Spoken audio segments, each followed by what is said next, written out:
Alright, here we are about 10 hours later from last night. This is the aftermath. See all the trees downed. There's trees downed over here, over there. Hardly any wind. The rain has stopped. Everybody's without power, except for my building, which has power.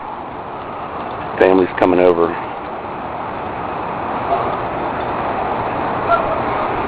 I hate to be the only one with power in this block, but that's just the way it works.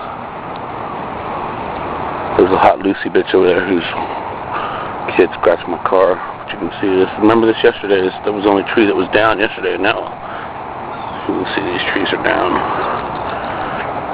These trees are down over there. Trees in the middle of the street.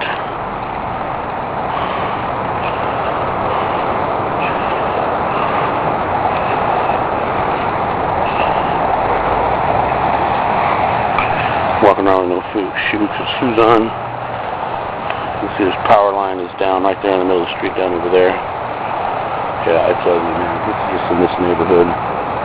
That's just here.